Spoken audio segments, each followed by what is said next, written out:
he showed a scene from it with Ed from Cowboy Bebop, and I legitimately was like, this is so cringy.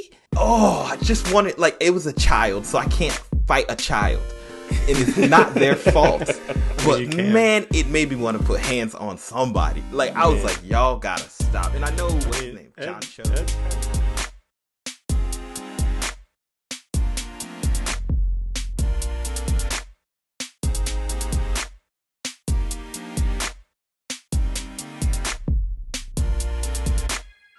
Hey, and welcome everybody to a brand new episode of Super Agile Bros. Matter of fact, it's so brand new. We're in a brand new year, and y'all are hearing us in the future, in the past, wherever you are, it's going down. So, as always, got to introduce the fellas, the Super Agile Bros themselves. First, we got the boy Kyle. Kyle, tell everybody Happy New Year. Happy New Year, everybody. I can still hear the fireworks. They're still going off. Might be gunshots. And Steve. I do live in the hood, so you know. In the hood. And Steve, tell everybody Happy New Year. So hold on. Sorry, guys. I have to. Hello? Yeah. Yeah, he is. Yeah, okay. Hold on. Kyle, it's one of your coworkers calling for you. Oh, I'll accept the call. He's just asking if he can call you back. The answer is no. The answer is no. Hi, can I call? That's my greeting. Happy New Year. Long form. That was, we just lost listeners. Unconventional, to say the least. I appreciate being included on that. Yeah. I didn't know if I should be like, all right, y'all, let's just start this recording over. It looks like Steve needs to take a phone call, but I guess it's the new year, so Steve got that new swag. Yeah. That old school. Goodness gracious. I think I'm the most proud of this greeting so far. Yes, yeah, that was the classic Nokia. Nokia. Wow. I don't know if you guys ever saw that prank show where a dude would do that. He had like a giant Nokia phone, and he would be in places, and that sound would go off, and then he'd be holding this like 12-foot tall Nokia phone, and he'd go, hello, and he'd do it in like movie theaters. It was so stupid. I can't. But anyway, well, welcome to a new year and the new us, because clearly we're still fools, but a different type of fool, because it's a new year. So I hope you all are doing well. I know times are tough out there in the streets. Y'all just stay safe, take care of yourselves. I hope your family is staying well.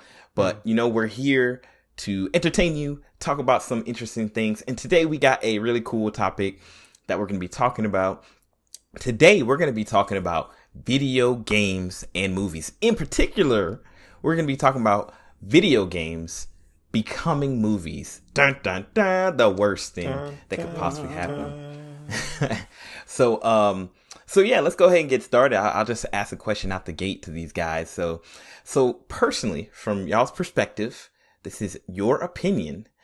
Do you think it's possible to make a good video game movie? More specifically, can a movie correctly adapt a video game, appropriately, and, really be what we as video game people are looking for in movie form? What do you guys think? I guess I'll kick it off to Kyle first. You're going to be the first one to share your opinion in the brand new year. So what do you do, Kyle? You. Awesome. Hey, what a great way to start off the new year. And before we get too far, I want to say, welcome back, Steve. Married Steve. Yes. Don't forget, I'm the center of attention now. I can't believe I forgot that. Goodness gracious. That's okay. Steve is married. We got to have a whole segment at the end where we talk about married Steve and ask him about his new married life and his new... Yes. And my new... all the intricacies. Household. My new married office with slightly better echoing. Yes. Worse with his brand new wife and all that. Yeah. Tell us how the last one's taking it. I had a friend. I had a friend who. It's hard to describe our friendship, so I won't. I'll just leave it with no context. So he and I were talking recently. Okay. And you know what I will say? He married us. He was the officiant at our wedding, and so he we and I were having a conversation at his house a few days ago, and Redacted. Oh my! Wow. I was Oh like, my. yes. Okay. I mean, Is it? That's that's yes. that's So back to that. Brad's question Back about to Brad's question. that's a way to end the topic, like just real quick. So Kyle, what were you thinking Oh. about the question? I apologize for bringing up the fact. You know what? You're not married anymore, Steve. Yeah, it's been I'm revoked. we're just in the unmarried. dungeon. We'll just send you to the dungeon. No After one's that coming comment. home. Goodness gracious. Okay. I'm just gonna bleep out that section. Like people will be like, "What did he say?" I'm gonna make sure I bleep every other word so it sounds really inappropriate. But yeah, Kyle. So what do you think, sir? I think the short answer is, especially now, yes, movies can adapt, like the overall feeling that a video game, maybe series or, a video game evokes. I think a movie can capture it, because one thing that's transitioned, I think, lately is that a lot of video games have a whole lot of cinematics and movies within the game already. So I think that kind of helps people who make full movie adaptations to be able to make better representations of the game and more similar. So my short answer is yes. I think it used to be harder when games were just the game, and especially even before that, when the game barely had any context, any text, any directions. Story. Yeah, any story. No lore, things like that. I think it was definitely made making video game movies harder. So short answer, yes. I think it's possible. Okay. Mr. Steve? Yeah, I basically agree. I think that video game movies can be good enough. And so what Kyle said was that it can capture the overall feeling of the game. And that's kind of where I'm sitting as well, where I'm like, you can maybe capture like the sense of fun or, some of the mystery and the lore. But if I wanted to like be really nitpicky, I would say that like a lot of most games is the gameplay and the way that the gameplay reflects or doesn't reflect the story. And so movies just can't do that. There's no way to like bottle up the frustration of I think about, well, I don't want to get too much into it yet, but I think about some games that are difficult or that are tedious, and they're made that way to evoke those feelings, and a movie's never going to do that. So, in general, yes, with caveat. Yeah. I mean, I think the obvious answer is yes, because number one, we've probably all at least seen one movie that's been video game based. If it's the Sonic movie, or Super Mario Bros. Silent Hill, or yes, the old Super Mario Bros. Movie. Perfect so it's in every definitely way. possible, But like, the question is, should, like, in my mind, like, I'm like, oh yeah, sure, anything is possible, but it's like, it's not necessary. You know what I'm saying? Like, sometimes I think some game, like, I've been preaching the good word of God of War. Oh, that now I just said that sounds even weirder. Wow. But one thing I'd say about it, and I definitely hope we can have a podcast on it, in the near future, is that like, if from narratively, I think it's one of the best games I've played narratively in a very long time.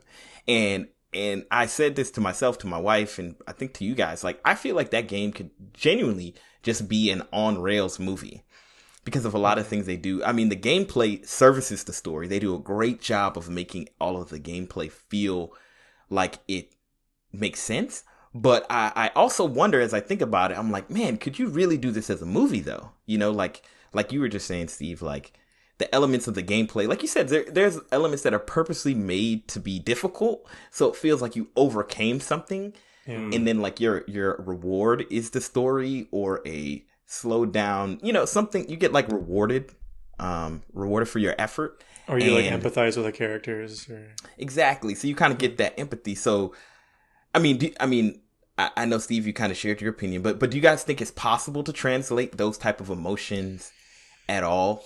Like the player interaction motions through a movie, the medium of a movie?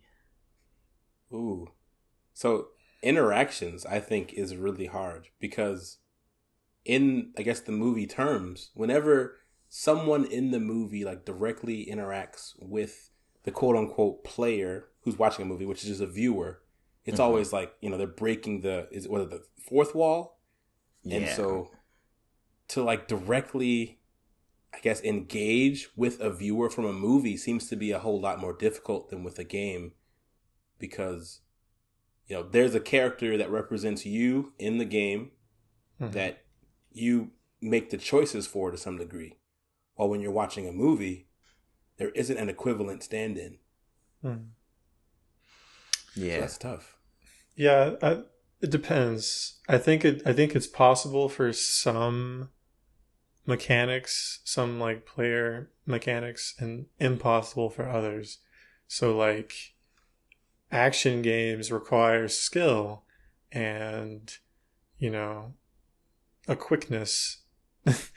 But I don't think there's any way for a character, or sorry, for an audience member watching a movie to feel the sense of satisfaction that you get after you beat a difficult boss, right?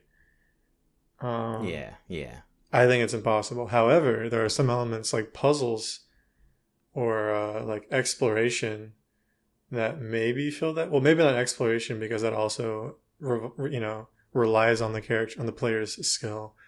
But puzzle solving, like if a Legend of Zelda movie could be good because, well, let me not say that. I was thinking of Legend of Zelda. I was thinking of the puzzles involved with like the dungeons and stuff. And I was like, what would a movie look like that does that?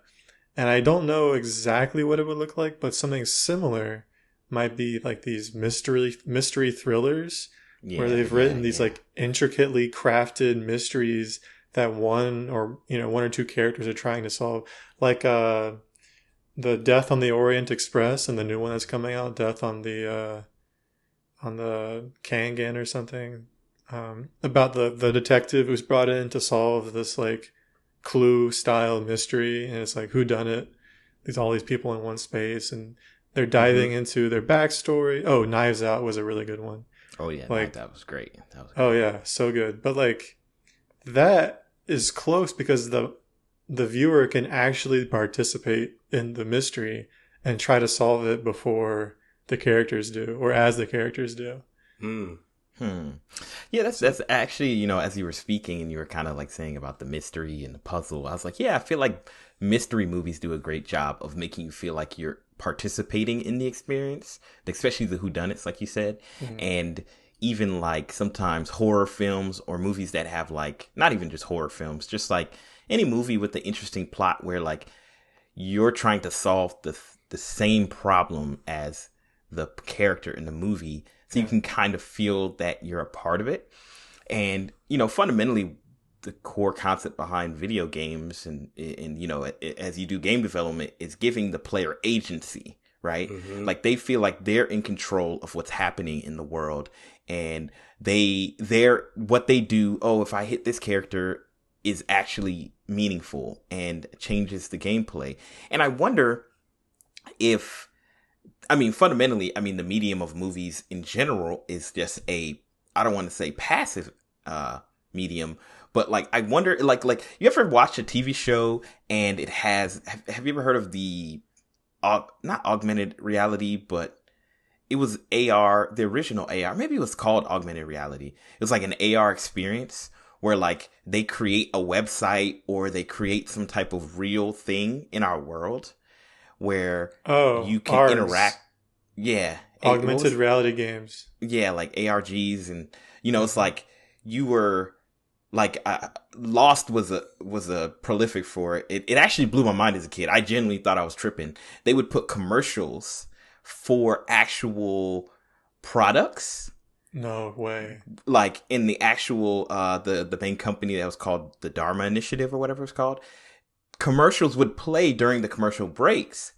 So you'd be sitting there doing something else and you'd think you'd be tripping. You're like, wait, did I just see a Dharma Initiative commercial? Oh, that's wow. awesome.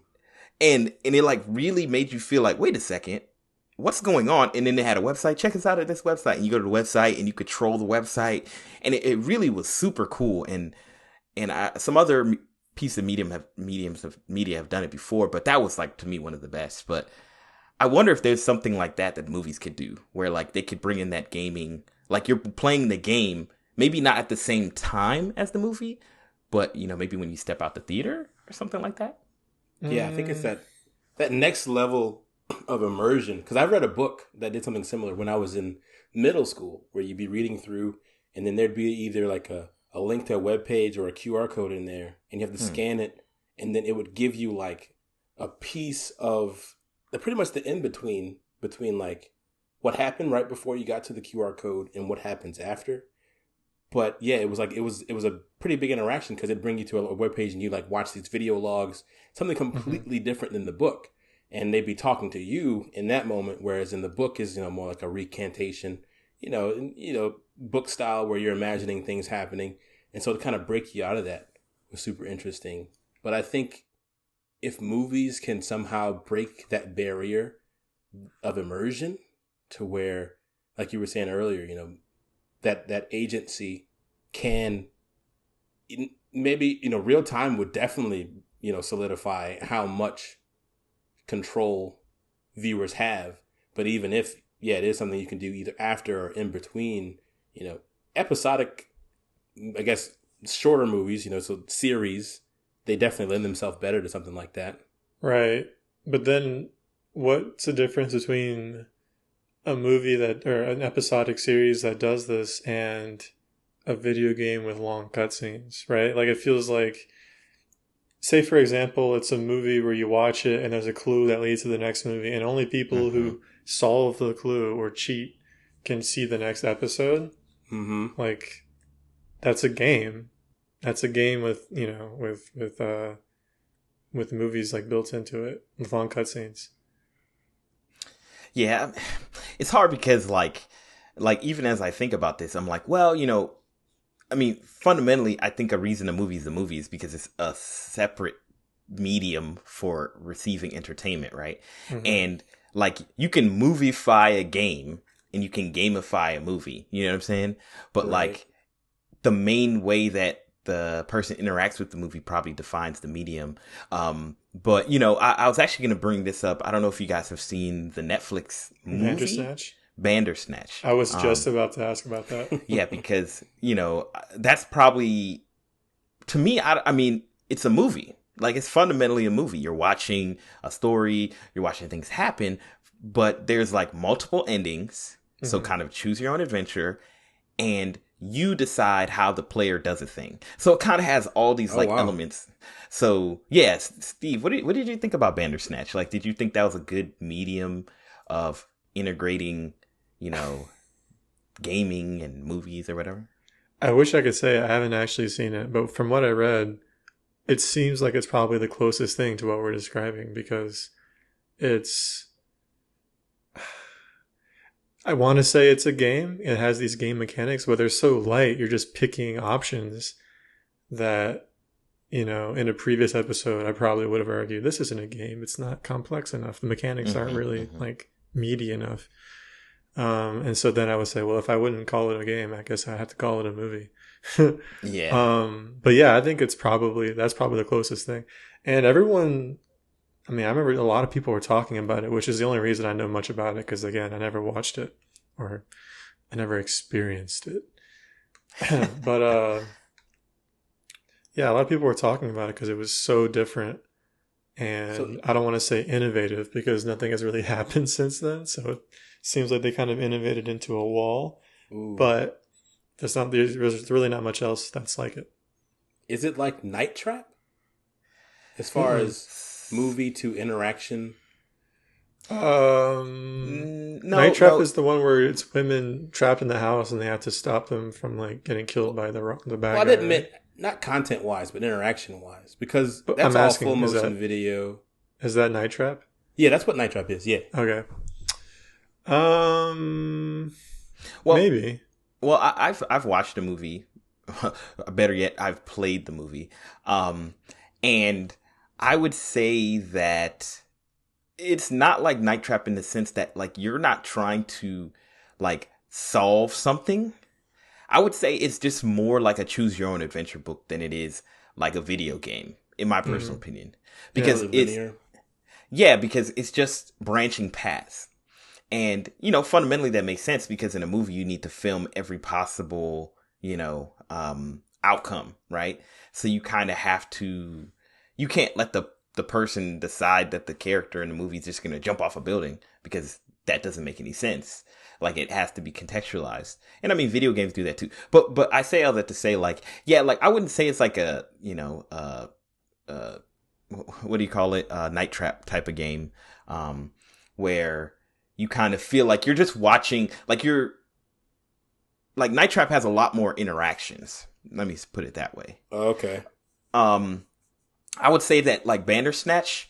So okay, I have a theory why there hasn't been another really like a Bandersnatch, because I think the level of effort that it takes to make a Bandersnatch is not worth it to people who make movies and or TV, because they have a very different way of how they create content, like they can easily like, oh, like this is what we're going to film. This is our shots, blah, blah, blah. This is what we're trying to do.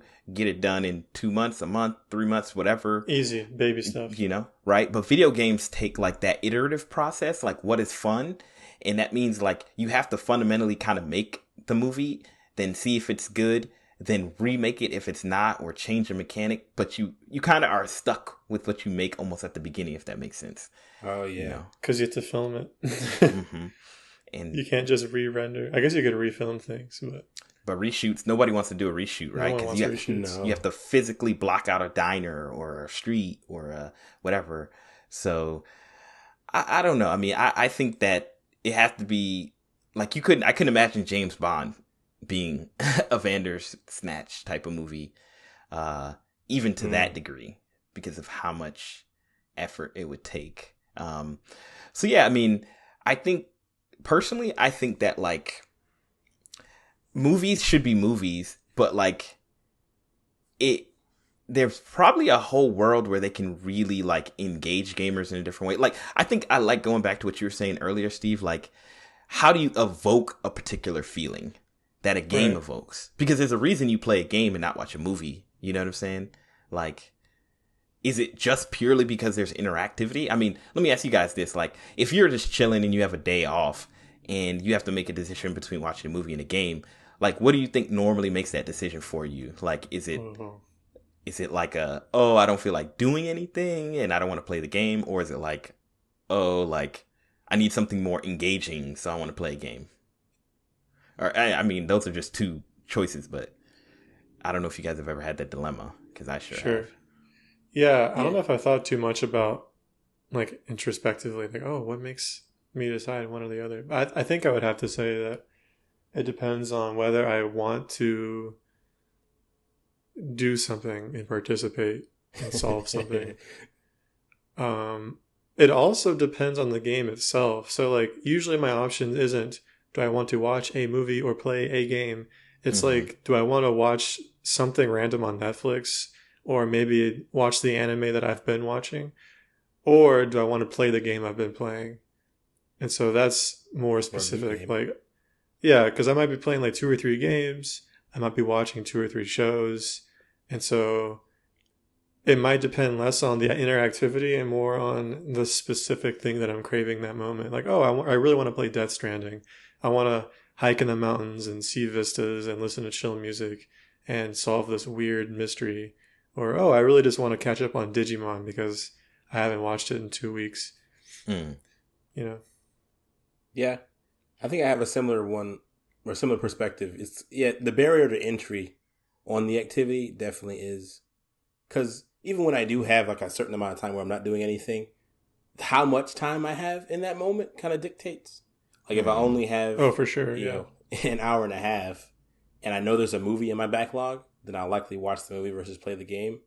Unless, I know the game that I want to play, I'll be able to do something significant in that time frame. I likely won't even try to play it. Yeah. I was just thinking about it. I was like, I've definitely been in a scenario where, like, honestly, I was just kind of restless. And, like, I had some free time that I was unexpected or something like that. And I was like, what do I want to do with my newly gained free time? And trying to figure out what I want to do. And a lot of times, like, it does really just come down to, like, what am I feeling? Like you're saying, Steve, like, what do I feel like doing? Like, do I want to, like, deep dive into God of War or some other game? Or do I want to just, like, start a new show or continue a series? I think fundamentally that's where the mediums differ. It's like the amount, like you said, the onboarding price. Like, Right. like for a new game, like I'm gonna start Spider-Man hopefully soon, and I keep going like, man, that game's a movie. Yeah, like, but there's like, I know in my mind, like it's a game. So I'm like, okay, like I gotta It's sit definitely a down, game. I gotta learn the game, I need to like figure out the flow, the button mappings, you know, like there's like a mental like cost. But like yesterday, for example, like first of all, I didn't realize it was a day off, but hey, I took it once I realized. I was like, oh, what do I want to do? I was like, I just want to chill, and I just turned on a random anime, like that I knew took almost zero effort, right? Like it just plays, and you know what I'm saying? Like, so I feel like What was it? it was I think I texted in the group the Oh, Doro par- Doro. no, not Dora Hedoro. The Promised Neverland. The Promised Neverland. Oh, you So did say you were watching that. yeah. So I It's so kind of, good, right? Isn't it obscenely good? it's really good, and I'm so glad. I accidentally binge watched the whole first season. Accidentally. Of course, it's so easy to binge watch. That Yeah, show. and I was just like, oh, I'm here now and I'm done. But like also I wanted to play Horizon Zero Dawn, and I did play a little bit, but I stopped playing Horizon Zero Dawn because it started frustrating me because it was actually trying to be too much like a movie and they were doing such a bad job at it that I was like, you know what? I can't do this. And it was really just more, they're trying to be like interesting characters on this fetch quest that I didn't want to do. And I was like, I can't do this right now. So it was like, it's too much effort. Like I'll watch a bad show, but I don't know if I can play a bad game. You know what I'm saying? Like depending on my mood. Play a bad movie. There's a new wrinkle that I've experienced in my time being married. I've realized that I have to balance. That was supposed to be funny. That was supposed to, because my 3 weeks of being married. Anyway, too soon, man. You learn. You'll learn today, boy. Yeah, he was told. Someone told me. Anyway, but what I have realized is that I have to balance the games I want to play by myself versus the games that maybe Keisha would want to play with me. And she's like, oh, I want to play Mario Kart. So I'm less likely to play Mario Kart by myself. Mm-hmm. Then again, I already don't play Mario Kart by myself. But yeah, so there's scheduling stuff, I can't really, it's harder for me to play online with my friends because I have to coordinate with them, but now I also have to coordinate with Keisha and her bedtime and stuff because she's a nurse and she gets up early. So but as far as if it was a movie, it'd be so easy, or a show. And in fact, we watch that stuff together. She's more into anime and TV than she is into video games, so it's a lot easier. There's less friction for me to watch an episode or two of The Witcher with her rather than to play The Witcher. Oh yeah, we binged the first season just to catch up. We've already seen it, but we watched it together for the first time, and then we were in the middle of season 2 now. She's mad because I don't want to binge it with her, and I'm like, look, we're gonna pace ourselves. I'm not trying to watch 3 episodes in one day. It's too much. It's so funny you say that because I think I kind of warned you, not warned you in a bad way, but just hey, be aware. You did. It's gonna happen because you're human and you love your wife and you want to make sure that you spend that quality time together. And of course, you can go in your room and play the video games and lock the door or something. But good luck with that. But it's funny because The Witcher. I'm gonna use this as a perfect example of it's a TV show, but we'll use that. I've been wanting to play The Witcher 3 for a while, The Wild Hunt for a while. I actually gifted it to somebody else one time, but nice. I was 2 weeks ago or so, me and Shailene binge watched the first and the second season of The Witcher in 2 days. So we finished all of The Witcher. Yeah, because I I wanted to rewatch it. Honestly, I didn't think Shailene would be too interested in it just because, you know, Bro. like when me and you watched it, Steve, like there was so much going on. There's multiple timelines. We were trying to figure out what was happening. It really felt very sci-fi, and I don't think that's like Shailene's like vibe. So I was like, I'm just going to rewatch the first season and then watch the second season by myself one of these days, you know? But she sat down with me, and then the rest was history. Right. But it's funny because I couldn't do the same thing with the Witcher 3 video game, right? Because it's not as easily a shared experience. Mm-mm. You know what I'm saying? Like, because of the gameplay, right? She has to watch me fight like 12 wolves in the woods, you know, and watch me die. Like, it doesn't, you know what I'm saying? So, it's significantly longer of a commitment to like watch someone play a game versus engage in a movie. And so that makes me think of the games that like intentionally, I guess, make themselves more watchable experiences. And I could save this till after what you were going to say, Steve, but I was thinking about the transition between like when you mentioned Horizon Zero Dawn and them trying to build these interesting characters.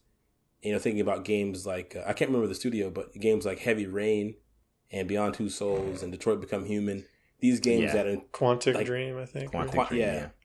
They were talking about them on one of the other podcasts, but like this idea that they've made games with the intent to be kind of like choose your own adventure style movies. Yeah. Yeah.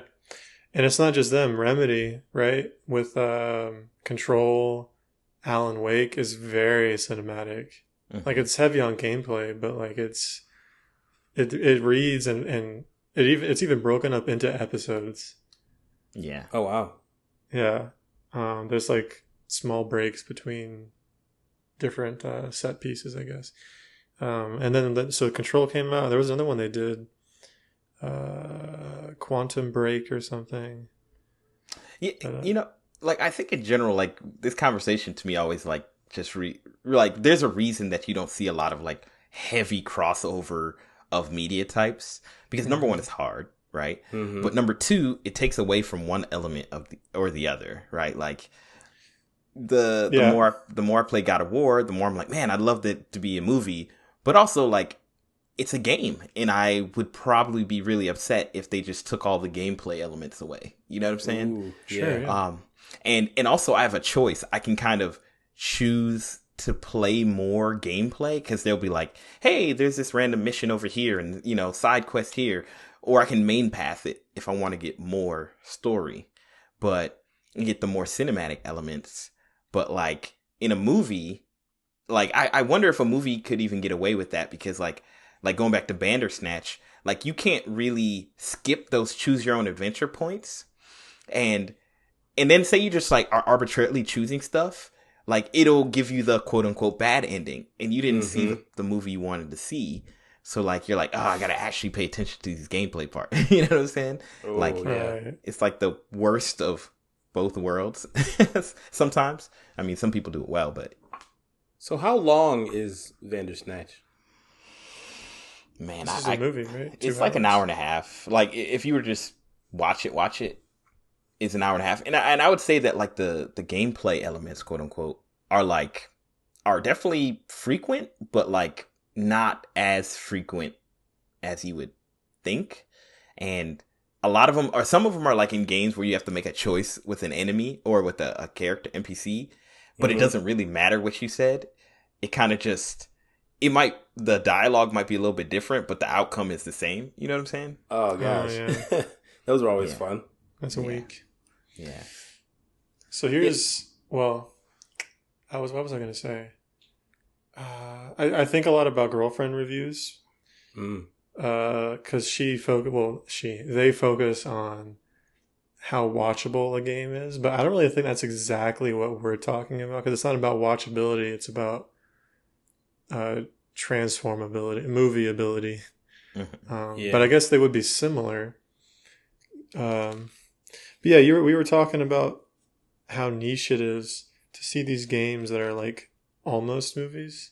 There's like 2 studios that have really like put in effort to make these games, and Remedy especially have gotten a lot of like love and hate for doing stuff like that, where it's like, Snap. yeah, they kind of, people like it, but people also make fun of it. And I get that. It's on the edge. Yeah, I think the only game that I've made it all the way through and solidified within my heart that I never need to do it ever again was Detroit Become Human. Because the reason why I asked how long the game looks so boring to me. Oh. I'm sorry. Yeah, I got it free on PlayStation Plus, and I'm like, So did I. That's why I played through it, because I was like, I've never played one of these. You know, it's here in my face. I have a little bit of time, and that's why I was asking how long of an experience Vanderbilt was. Vandersnoot, whatever it is. Because Detroit Become Human, it never lets up as far as being a movie. Like, the interactions, they happen a lot. Like, you walk your character around, right? You're given, like, waypoints. You drive a vehicle, I think, one time. But it's very gameplay light. But the thing, I guess, that makes it difficult to make it all the way through the game is that they think their story is very interesting. yeah, yeah, And they refuse to cut. Because, I mean, there's already... I'm sure I've only seen a fourth of the content that they made because I only played through the game once. But within that fourth, I still played the game maybe 25 hours, I think. And that was like, once I got, that's long. Once I got 5 hours in, I was like, okay, I just want to see this through to the end. And it wouldn't end. Like, I would try I love when that happens. And I wasn't necessarily trying to choose the bad options. I was trying to pick the efficient options. And I don't know if you guys ever intend to play it. I could spoil it a little bit if you ever do want to play it and want to get to the end quicker. I could tell you how. Just don't keep care. moving. Just keep moving. Just in case. You know. Okay. So anyway, there was a huge story beat that I didn't realize was as big as it was. And I ended up, suffering from a tragic loss as far as, they all these games, they start you off with a cast of characters. And one who was really pushing the story forward was in this moment that I thought was throwaway, died. And so then I cut like the last third of the game down, and I got a bad ending because of that. And it was towards the end-ish. I played a lot of the game, and so even after all I did to get to that point, it wasn't like a movie, so it was super, super long. I got a bad ending, and the game was like, oh, you played the movie wrong, is what it felt like to me. And so it wasn't even like fun on the other end. Yeah. There's one movie that I played that I definitely played it wrong. It's called Europa Report. I actually finished it, and I got the bad ending. You played it. You pressed play. I got the bad ending by watching it. The whole movie was a loss. Yeah, I mean, like, I think, Quantic Dream definitely suffers from that. I mean, I played Beyond Two Souls or whatever, and, it has, what's his name? Green Goblin in it, William Dafoe. William Dafoe, yeah. And Ellie, Page, I can't remember her name. But, Elliot now. Then. Yeah. Yeah. What was her name? What's her? Yeah, so anyway. Around Ellie, yeah. Anywho, the game felt like, you're playing a movie, but the problem was, like you said, kind of like going back to our favorite game, Borderlands, 3. It's like sometimes, like, I don't care about these people. I don't care what they're saying. I just want to skip through this. And the problem is, like, if you watch a movie, you don't, like, you might not like a character or you might not like what's going on, but you don't feel like you have any choice in it. You know what I'm saying? I gotta watch the scene where he goes to grandma's house and eats the porridge, and this there must be some artistic meaning behind this, and I'm just viewing it. Maybe go read a Wikipedia page that'll tell me more about why they included a scene in the movie. In a video game, it feels unnecessary. It feels mean sometimes, like a waste of your time. Like, because, like you said, I'm already giving you 25 hours of my time. Yeah. Do not give me this. Like, get out of my face and let me play this game. Like, it feels more disrespectful. Just maybe, Because that same interaction in the game is like, walk up to the table, press X to sit down, press square to grab the spoon, and then you have to move the joystick to lift the spoon to your mouth. And then you put it in there. Oh, it's too hot. Now you have 5 minutes of dialogue. I told you, babe, it was going to be hot. And it's like, can I skip all this, please? And it's like super wholesome and heartwarming, and it just makes you cringe the whole time. Yeah, and like and then if you're watching a movie, that whole sequence would take like 10 seconds, but for you it took like 20 minutes, 10 minutes, because you took the wrong option, or you didn't know you need to pick up the spoon and then do this first. And like my favorite thing in a game where it's like you're trying to leave the place, like, oh no, I need to talk to Elliot first, and then you're like, Elliot, so you go in and you look for Elliot. You think you talk to him, you come back, oh no, I need to talk to Elliot a little bit more to get some more information about the investigation. You're like, oh my gosh, like, just give it to me. Like, this isn't fun, So, no, like, I think games, I mean, maybe there's a more long form discussion as we talk about movies to games.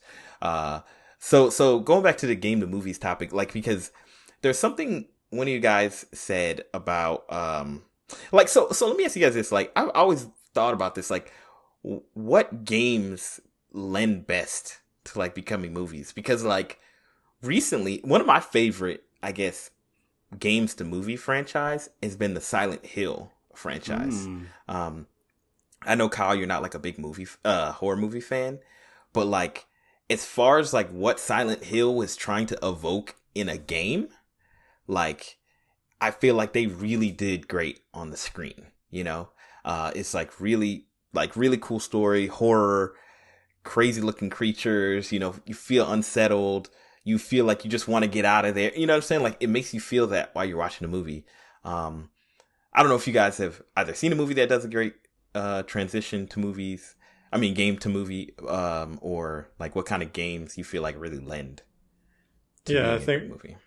I think horror games are probably the easiest, like the lowest hanging fruit, because the feeling of horror when you're playing a game is like super similar in my limited experience, to the feeling of horror when you're watching a movie. Because I think about like, every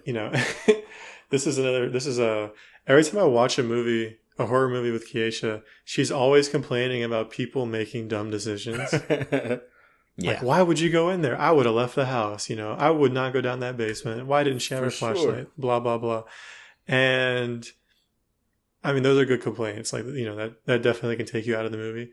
But it's funny because when you're playing a game, you have to do those things because that's what the game is.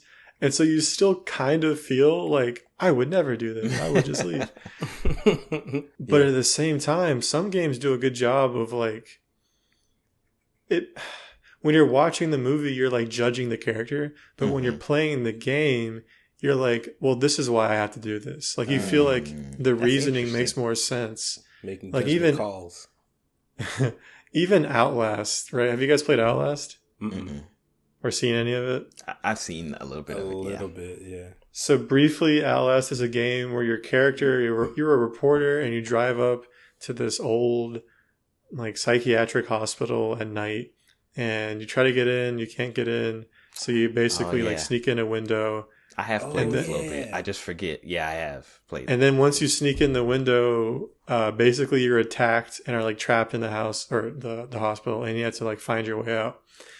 And so the obvious question is, why would somebody go into this spooky looking place at night in a storm with like no cell phone, nothing? Well, I guess they didn't have a phone in the period of time that this is set in, but like, it just seems super dumb. But then when you're playing, it makes a lot more sense. Like, oh, I'm supposed to be meeting this guy, and I have to go in the back because the front's locked, and well, I have to find what's inside this room because I'm a reporter and that's what I do. It just feels more like realistic somehow, even though it's less realistic. So it seems like you take on, like, when you're playing the game, you take on the motivations of the player. Yeah, exactly. Because, like, even just the last point you made, if you weren't a reporter, then a lot of the decisions you would make going in there in the first place, it really wouldn't make any sense. And so it's like, you can't really feel that all the time when you're just watching. It's really easy for me to like yell at the reporter on a screen, like, just quit your job. Like, your life isn't worth it, or it isn't worth your life. But it's much harder when you're playing a game. Actually, it's impossible because there's no button to just turn around and quit your job. And play a different game. Yeah. No, that's pause menu. That's funny because I think me and you, Kyle, were talking about this before, like in Zelda Ocarina of Time, when you have to go into the well in Kakariko Village and get the lens of truth or whatever. And like, I just remember as a kid being like, I don't want to do this. Like, I don't want to do this. Like, I would say this to myself. And I remember saying, like, explicitly, if I was the hero of time, everybody would die. Yeah. You know, like, this is the line. Like, there's no way I would do this. But I was like, you know what? Like, Link would do this. And you know what? I'm going to play him as he should be played. And like, I convinced myself as a kid using like whatever kid logic I had to keep playing the game. But like you said, Steve, like in a movie, you don't feel as, I don't know, invested in characters. The connection is like there. Yeah, like, so like even in a Silent Hill movie, like when a character goes into a house to go save their wife or kid or whoever it is, you're like, dude, just call the police. Like, get out of there, you know, like, or like, why would you go investigate? Like, just tell some other people or tell people where you are instead of going by yourself. Like, it feels as if the characters are stupid, but like in games, we constantly do stupid stuff, right? Like, it's the fundamental tenet of the game sometimes. So, yeah, like, I want, like, how do you translate that to a movie, though? Like, do you... Well, I think it's close enough, was what I was initially saying. I kind of got on a tangent. I think it's close enough. You still feel like, on one hand, you're watching someone else do something, and you're like, you know, you're waiting for something scary to happen, and you know it's bad. In a horror game, you feel the same way. Even though you are connected to the character, and you maybe aren't judging the character, you still feel like, oh, I gotta do this. I gotta do what Link would do, you know, like, it's really similar. And I think that's really easy. Like, horror is like I think it's a really easy genre to bridge between the two. Yeah, because I think one of the things that makes games translate well makes movies translate well is if the game had a really strong atmosphere, strong characters, or both. And so to me, it's always weird when movies go in having those things and still fail. Like there's one movie game that will always just shock me by how bad it was because of I don't know, the source material just didn't matter. And that was the Assassin's Creed movie. Oh yeah. That was incredible. I've never seen it. Oh, yeah, maybe watch it just to see how bad they did. But if you want an actual enjoyable experience, don't bother. Because research purposes. Yeah. Yeah, I don't have much love for the Assassin's Creed games, and I still thought this was just pretty awful. It was fundamentally a bad movie, you know, just because of like there was nothing cohesive about it. And then from somebody who did play the Assassin's Creed games, they just didn't pull from the games pretty much at all. It's like the idea of assassins is cool, so we're just gonna take that and go do something with that. And what they decided to do with it was horrible. Even the Animus machine was like totally different and weird. Mm-hmm. And I feel like that's kind of maybe the disconnect between like movies and games where like, well, first of all, it kind of goes back to when I think about gamification where like people like in the like corporate world, they don't understand games. So they just disrespect like whatever. But like movies, like, you know, you have these directors who want to implement their vision instead of like the vision, you know, like somebody who did a really good job. And this isn't games to movies, but like book to movies would be Peter Jackson, right? Like he was very, very deliberate to get like input from the Tolkien Lord of the Rings fan club. And there's a whole section with hundreds of people that he consulted and reached out to make sure that what he did was accurate, because he was like, I'm directing the movie, but I know this isn't like for me, you know, like this is for the culture. Yeah. And I feel like the Sonic movie, for example, I like the movie. And as like fundamentally in my head, I'm like, man, there's no way they're going to make a good Sonic movie. But I feel like they tried to like their best with what they had to like, first of all, I mean, you could see that a movie director was involved because we saw what Sonic looked like. Right. Yes. You know what I'm saying? Yes. But 100%. then there was what the gaming industry is very familiar with. You get feedback and you go, oh, our player base doesn't like this. We change. But like movies don't do that. They don't like, they're just like, this is what we're doing. This is my vision. I want it to be a tour de force, you know? And it felt like they had like a game developer embedded in the movie or something because they got it, you know? Like, you know. It's funny that you mentioned the Sonic movie because in my head, that's like a really good movie, but a really bad movie adaptation. Because there's nothing of the Sonic games is in that movie. It took a lot of liberties too. There's not even the lore is really different. The owl thing was really weird. I mean, it was great. I'm not complaining. They did a fantastic job. I'm not a huge Sonic fan, but I'm like, I feel like nobody can really complain. The movie was well done. Yeah. But I mean, Sonic is all about exploring a level of like paths, right? And finding the most efficient path to your destination and finding new secrets and going through as fast as you can without getting hit. And there's nothing in that in the movie. Even the characters are different. I mean, Sonic himself as a character seems similar to what I've seen in the games, but like Eggman is totally different. Basically everything, the whole setting was totally different. And that's fine. It was good. It's interesting because, like, you know, I feel like that's a great way to put it. Like, Sonic the movie was good. Like, you didn't need to respect the source material to like the game. You know, like, you know what I'm saying? But like you said, it was more like a homage to Sonic than it was like a Sonic direct, you know, from game to movie. Like the rings. Okay, we'll use the rings. They have power and they do a thing in the game. So let's find a way to do that. And Sonic does this. Like they pulled elements to make it true to its source material, but they were like, this stuff doesn't make any sense. Like, okay, let's watch Sonic run from left to right. You know, like the whole movie. Like it doesn't make sense, right? So like the closest they could have done was like Sonic Adventure or something. But like even that is Sonic Forces. Yeah, Sonic Forces or Sonic 06. Sonic Suggests. Sonic Suggests, yes. That would have been a hot movie. But like Kojima Productions, baby. Like nobody's really trying to watch Sonic. Well, you know, I don't know because we like action movies, right? As a human race.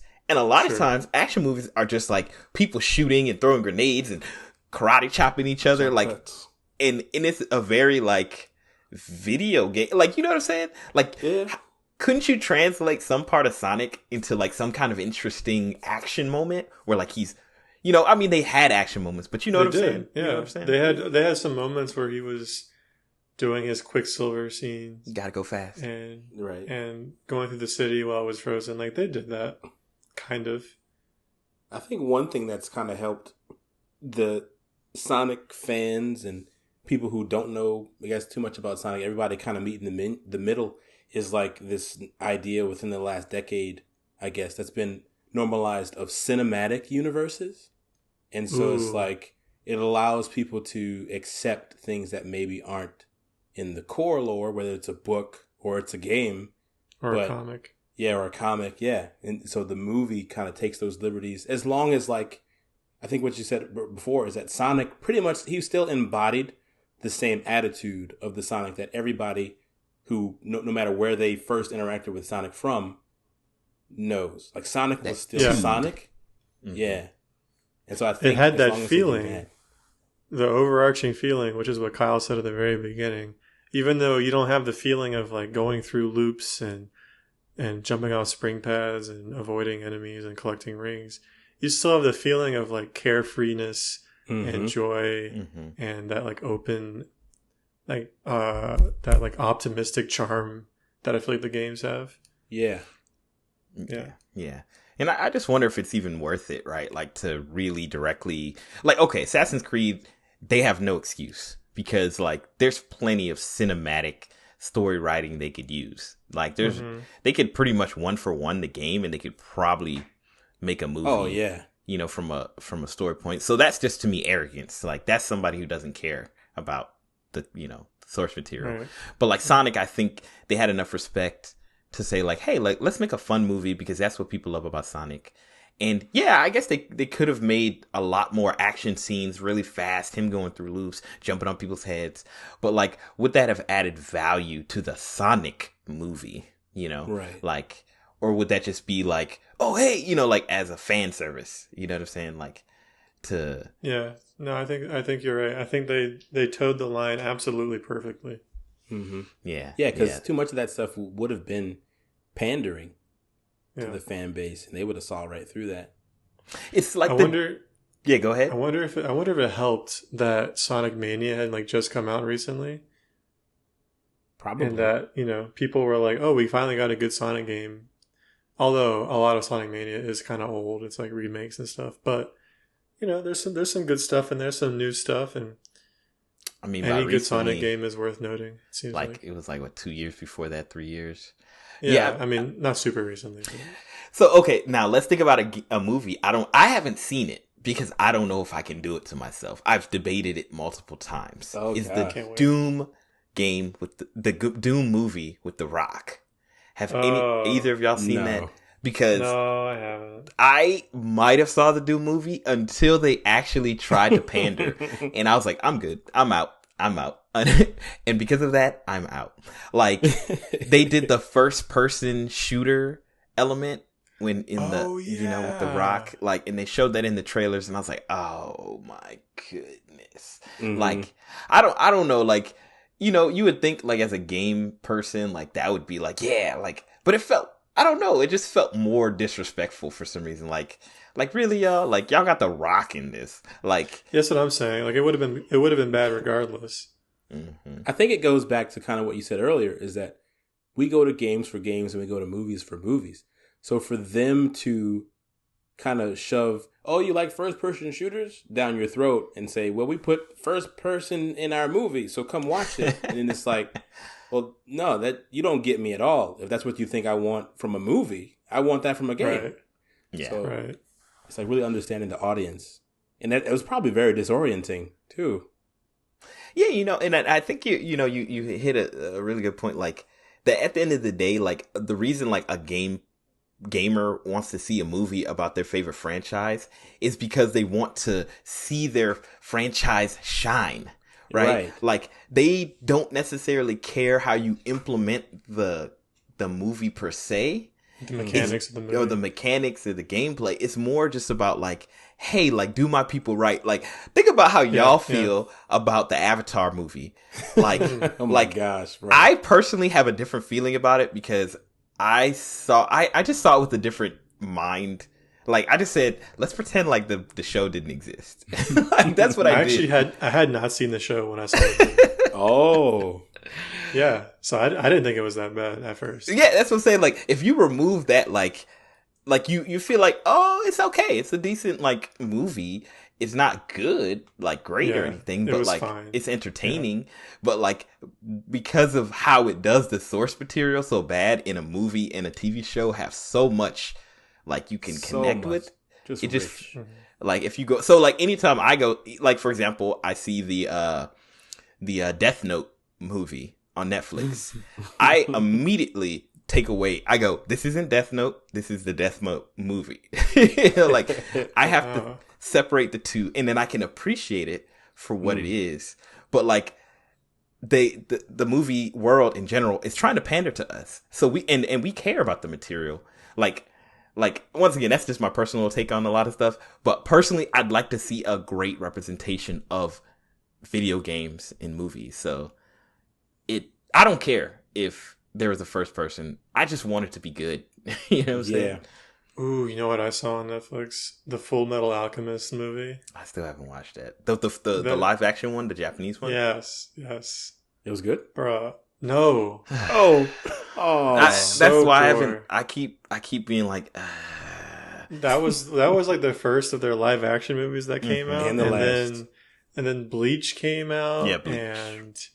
And we just talked about it. Death Note came out, and I was like, nah, you're not gonna get me twice. I'm never watching anything that looks like it came from this studio ever again. But Did they do the Cowboy Bebop too?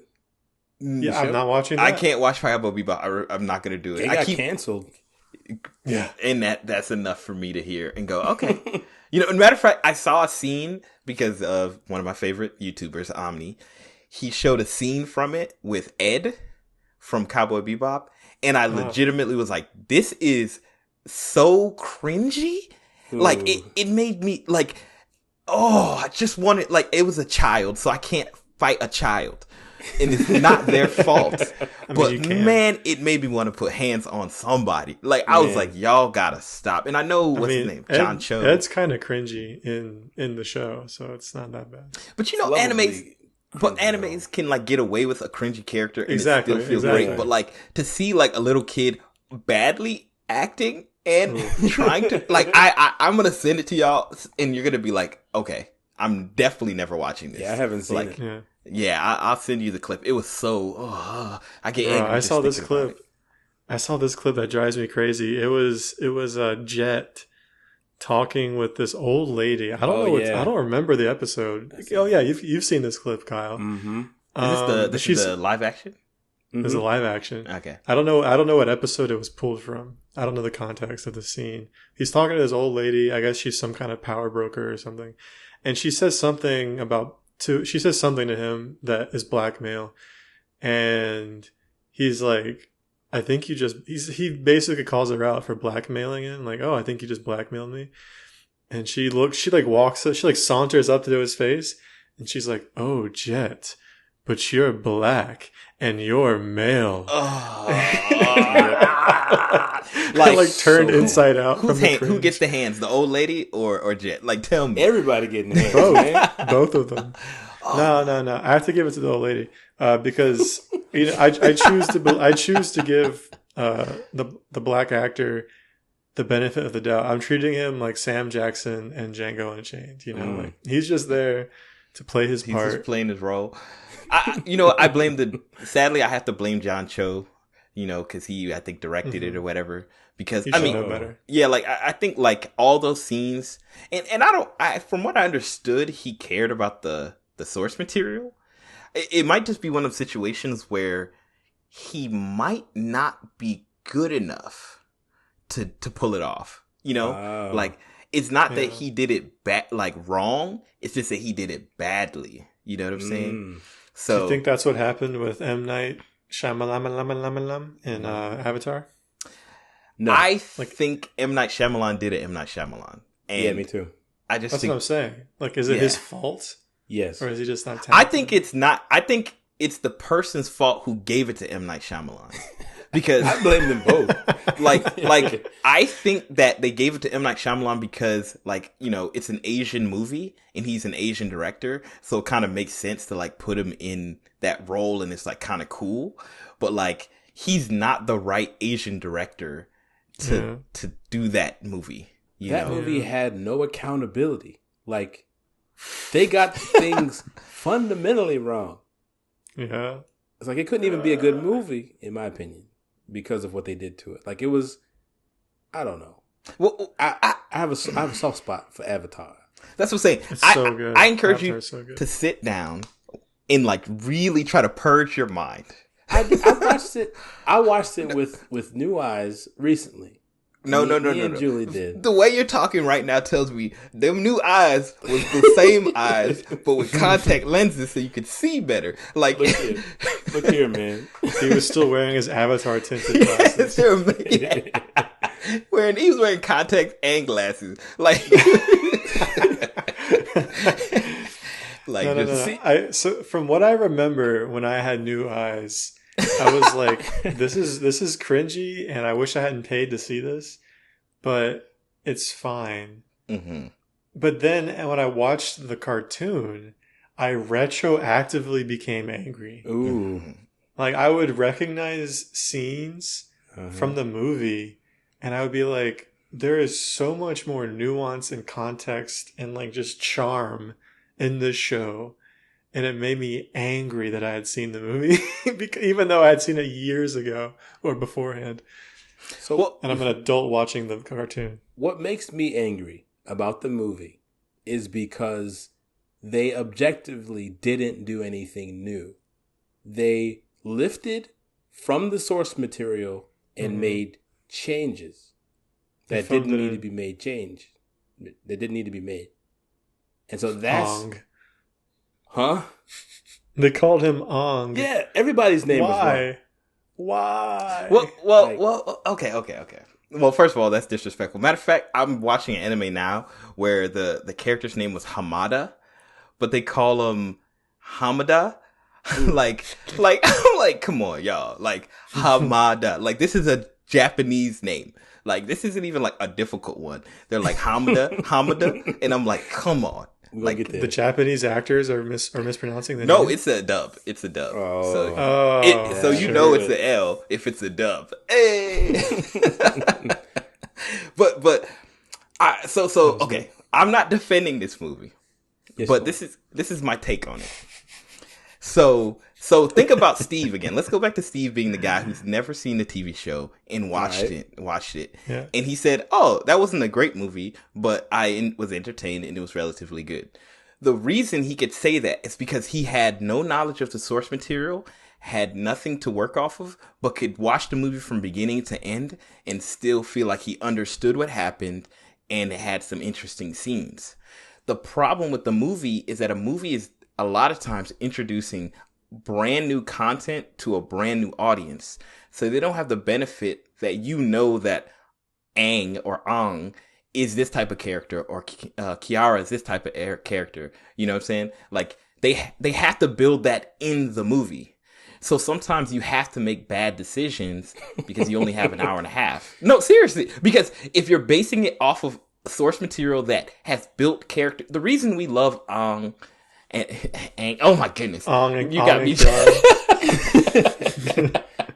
The reason we love the characters in that show is because of all of the hours we spent with them. Across their journey. But the movie, in my opinion, didn't really try to flesh them out to a new audience. To me, it seemed like they were still making assumptions that you had some idea of who these characters were.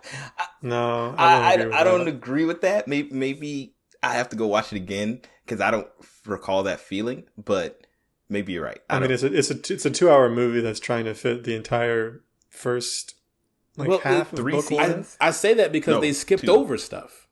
Like if they were truly trying to really show you who these characters were, I feel like they would rather than skip over things, they would have figured out a way to bring the meaningful parts out.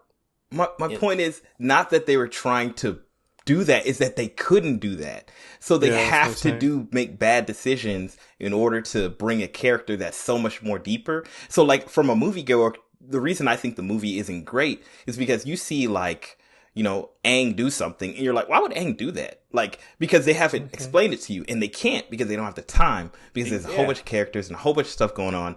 And I think in my personal opinion, this type of movie needs to go like more of the Marvel route, right? It needs to be a universe, it needs to be the Avatar universe where they're building the world, everything that's happening around it. So the whole first movie is just exposition. That's what I'm saying. Like, maybe not exposition, but it's a different take completely. Instead of, let me show you one for one the show. It's like, I'm going to show you the avatars in the past. And then the second movie, the end of the first movie starts with Aang. You know what I'm saying? And then you get it a little bit or something. Like, exactly. It's also really not fair because the cartoon Avatar is so good. Like, again, very charming, well written, has beautiful lessons, beautiful character arcs, interesting lore. Like the world is like built perfectly. It really feels like a 10 out of 10 show. Mm-hmm. Yeah, head and shoulders above like other cartoons, especially, but even other like adult television. Mm-hmm. And then that's what he was given to work with. So I mean, it's not really a fair comparison. Yeah. Well, even then, like he didn't try to encompass everything. He still chose a chunk, and so like in that, my thinking is that why not choose a different chunk than the chunk they chose? So here's another problem that we don't know is that like he's dealing with the license. So he might not have the liberty to do everything that he might want to do. You know what I'm saying? Like he might be given like, hey, y'all paid for this. You know what I'm saying? Like, cause think about how Sony and Marvel are acting right now. Like people are like the business people are so disrespectful when it comes to these licenses. Like instead of doing it right, they'd rather just have their money. You know what I'm saying? Yeah. Like If I they- think If they called Spider-Man Pedro Packer, we wouldn't hear the end of it. It's like, so if you got the license in your hands, I'm thinking that somebody's holding you accountable in some way. they're not necessarily holding you accountable. It's just that you might have limitations. You know, Imagine that the new Spider-Man movie, they call him Petter Parker. just the one movie. Hey, Petter. Piotr. Didn't we? Where were you last night? You know, your aunt was attacked and you disappeared. But here's the thing: they can do that within the terms of their agreement, but they can't go outside that term. Like the problem, I really think, and this is, I think, like Nickelodeon is not going to give you like the license that they needed to do it right. Like, hey, we need a 5-year license so we can build multiple movies. They're going to go, here's the license for a year of shooting. And here's the, you know, and we're not giving it back to you if we don't feel like it, you know? So, like, you know what I'm saying? I would say that seems unreasonable, but they did just release a fighting game with no voice lines. Oh, I'm telling you. man. Like, Moment of licensing is silence. terrible. He said moment of silence. Moment of silence. You mean full game of silence? Like, that's the thing, like this whole world, and then like license for voices and license for likenesses and license for all this. Who knows what kind of weird lawyer It's getting stuff. muddier. Yeah. And that's where, like, to me, that's why video games are tough movies, because like you have to really hope that, number one, the person who's licensing it is going to be respectful, and the person you're working with is respectful. Like Sega, I will say, from what I've noted, is probably one of the best licensors of their properties. Like they give you a lot of liberty, but they're also with you on the ride. You know, like I don't know if y'all know Mega Ran. I think I might have shared his music with you, but he made all this music based on Mega Man.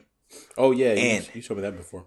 And he was sharing the story about how, like, back in the day, he would make the music with the Mega Man music, but he sold it on the low, and he was just trying not to get copyright striked because, you know, like Nintendo's next door to Sega, right?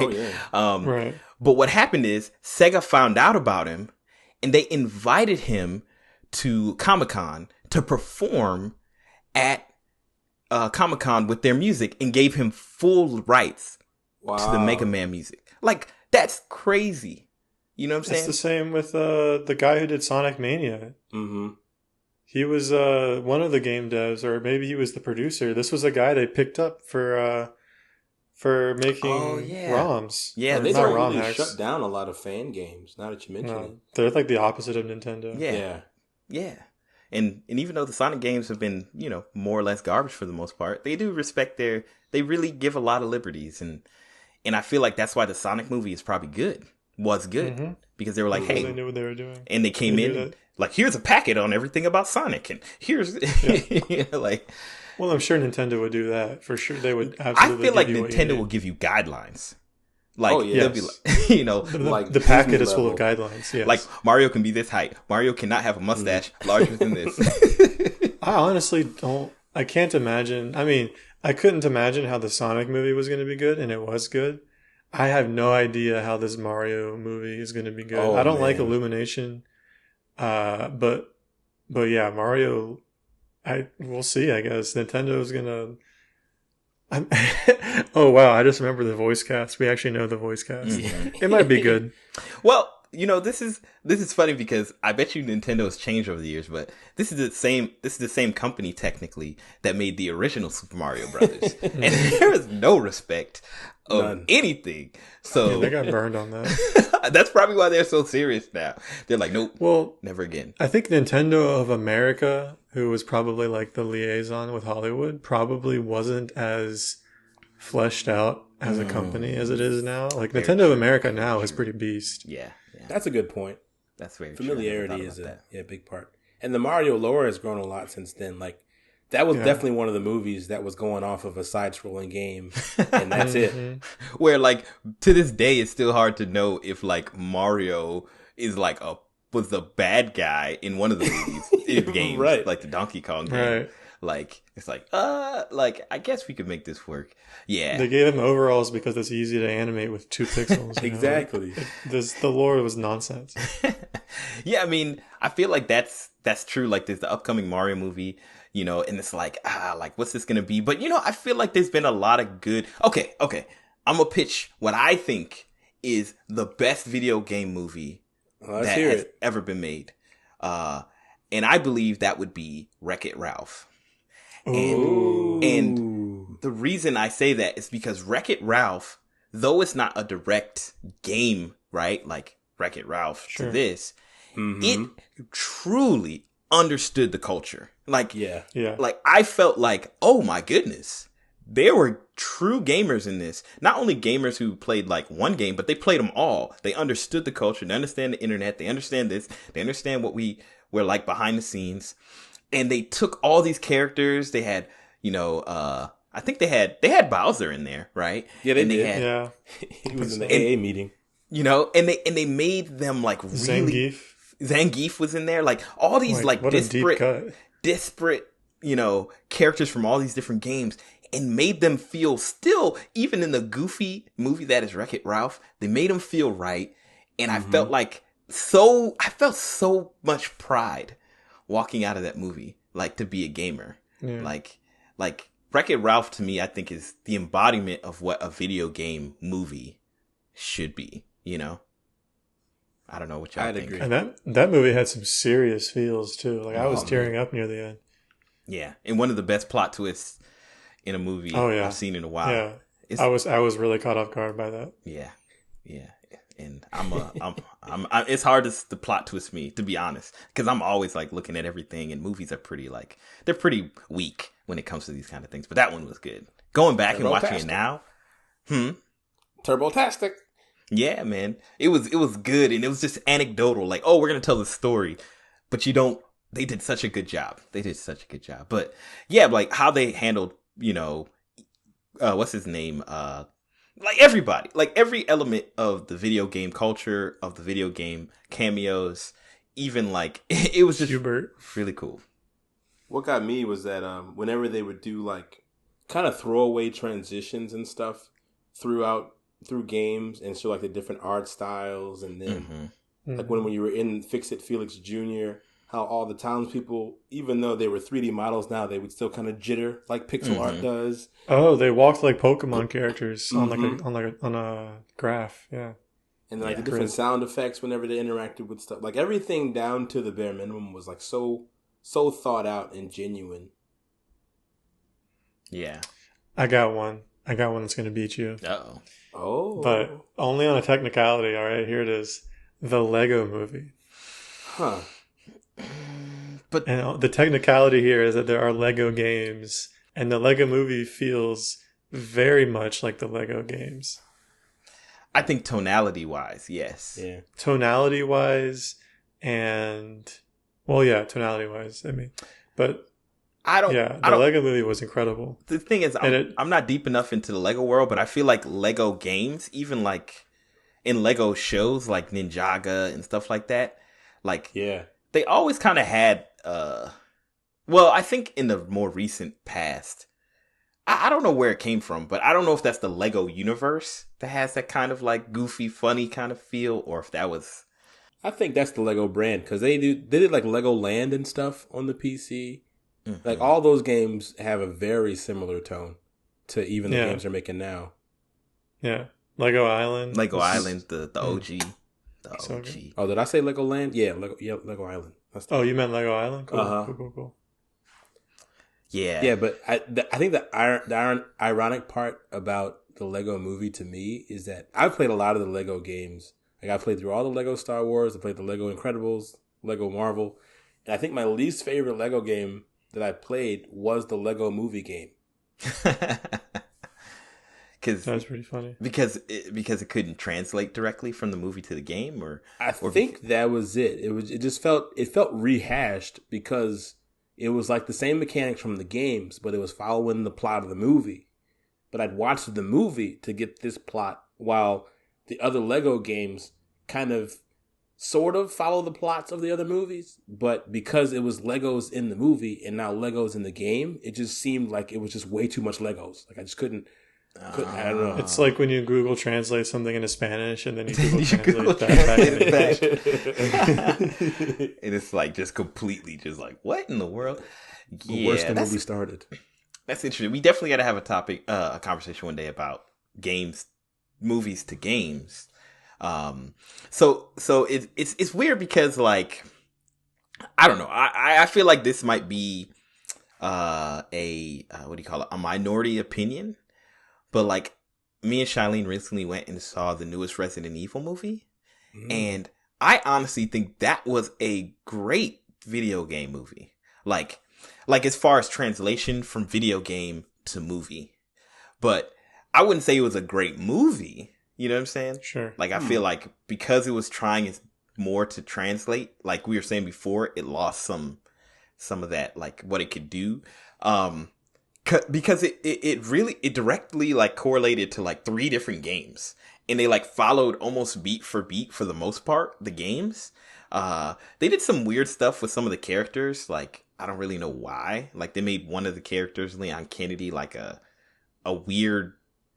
I don't know. Maybe I don't remember the characters, but like they made him like a weird like rich boy who didn't know what he was doing and it was stupid and made bad mistakes and I was like, I don't recall that being Leon Kennedy in the games, but like maybe I'm wrong. But like, so it was a weird decision, but I don't know. Like, I feel like I have a feeling that the upcoming era of video game movies are going to be a lot better. Like, yeah, I think people are realizing what makes them good and what makes them bad. It's been long enough. They've been getting them horrendously wrong. So. Yeah. Horrendously. Well, you know, and I guess there was a time when comic book movies were not good. That great. Yeah, exactly. Yeah, it's the same thing. Mm-hmm. So to see Marvel made a blueprint, DC decided not to follow it, but they doing the opposite over there. Man. You know, DC's like the kid who's like, I'm gonna do my assignment my way, and then the day before it's due, it comes back. Actually, can I just copy your homework? It's like. Yeah, so I wonder, you know, I think Sonic set a good pace. We'll see what the Mario movie does. Ooh, I'm curious. We'll see. Oh, we got to talk about Level Up or whatever. What's it called? No, Ready Player One. No, not Ready Player One, because that's a book. It's not a video game. The movie with the Ryan Reynolds. Free Guy. Free Guy. Have you seen that, Steve? I forgot about that. But it looks incredible. Yeah, like Free Guy, I don't think it's on the level of Wreck-It Ralph. But to me, I feel like it really, if anything, I feel like it connected to like game developers and streamers. Like, yeah, that's fair. Like, definitely the first movie I've seen that like captured streamers in a way that I was okay with. Mm-hmm. Because I have seen other. You didn't like Gamer? Oh my gosh, Gamer. No. Oh, is that movie I keep seeing on Netflix? Is it like? It's like a. Is it? That's the one where he controls the guy and finds out. It's Gerard Butler. Yeah. Was he a streamer in that movie? Hold on. Brad, is this the game? Is this the movie you're thinking? I don't know. I've seen a movie called Gamer on like Netflix or Hulu or somewhere. There's probably a couple of them called. And I keep looking at it and going, absolutely not. Yeah, he is a stream. He's a streamer in as much as the games that he's playing are being streamed. I don't think he himself is streaming. Oh, I see. Yeah. Yeah. No, that movie is actually like, I mean, first of all, it's not great, but it has some pretty cool moments. It's a cool idea, but yeah, it's not. Yeah. It kind of Ludacris is in it. I don't remember that. Yeah, I think Ludacris is like the freedom fighter who gives Gerard Butler who gives the kid like the virus that would free Gerard Butler. I think it gets killed. I think I saw this on Netflix. Luda. So Kyle, what were you saying about streamers or something in Free Guy? So He was saying it was the first movie he saw that put them in a light that he liked, I think. because there was another movie. It was what might have been the Emoji Movie. It was some Wreck-It Ralph adjacent movie that had like a gaming moment, and they were like streamers were. I forgot what they were doing, but they were just kind of in there and they were aggravating. That's why. Because did you watch the Emoji Movie? I did, or at least pieces of it. I don't think I made it through the whole thing, but that's probably not the movie because that wouldn't make a whole lot of sense. But maybe it was. I don't remember. I don't know if the Emoji Movie. That's a video game movie. It's exactly as trash as it sounds. Oh, Angry Birds. Angry Birds. There is an Angry have Birds movie. A movie. There's like 2 or 3 movies, aren't there? Yeah, I don't know how many, but that's like one of those movies that you just like little kids are probably watching, and there's like 8 of them probably. Like, I don't know. I watched the first one. It wasn't bad. It's definitely. I would say it hit a similar note to the Sonic movie, where they didn't just try to remake the game. Okay. But they're missing the star power of Sonic to make people actually care. Like you need Morgan Freeman at least. That always, Sonic and Jim Carrey together, like, come on, that's a win. Yeah, they were playing for keeps on that And cast. Ben Schwartz, God, he was so good. No one cares, but he was so good. It's so funny because like I don't think I can stand Ben Schwartz the person. Like when he was at the VGAs, I was like, please get off the stage. Like he kept like his comedy is like, I just made a joke and this is the joke I made. Like he's like kind of this awkward comic, but he's like smug. Yeah. Like he's like, oh, I have the trailer on this the CD because the computers don't have CD drives. Like he's telling you the joke. Mm-hmm. And that was a pretty lame joke. And I'm like, I guess that's your way of delivery, but like you could have just not had that part. But says too much. What if he gets nervous in front of people? He seemed nervous, but I can't tell. He does improv. That seems to be his vibe. You know what I'm saying? Like he has an improv show on Netflix. Oh, really? Is he nervous there too? Him and Tom Middleditch, I think his name is. Tom Holland. Tom Holland. And that'd be so great with his, hello, I'm British Spider-Man. It was pretty funny. I watched, I think it's like, they did 3 or 4 episodes. Piotr. And Piotr. And they're really funny. The 2 guys together are good. But they're not, it seems to me that, I don't know, I don't watch a lot of improv. It seems to me that they're not great at improv because they kept forgetting details of the situation. Well, they made like a dozen characters in each scenario. And so they'd be like switching characters back and forth, and they'd be like, oh, you're the ugly one, or something, like trying to remember what they had set up already. That sounds rough. You know that show? No, it was so funny. It was really good. It reminds me of a show that I thought was going to be good because it had 2 people I really like. It's the show you introduced me to, Steve, with what's his name from goodness, I can't believe I'm forgetting. He's from the movie about people who Walter White sells drugs, the lawyer, and he has Breaking Bad. Walter White. Walter White, Breaking Bad, the lawyer. He has his own show. Saul, Better Call Saul. Yeah, Better Call Saul. That guy, the actor from Better Call Saul, and I forget who the other guy is. I think it's the guy from Arrested Development. Oh no, you didn't watch that, did you? You sent me a clip, and I was so sad. It was so bad. It was so.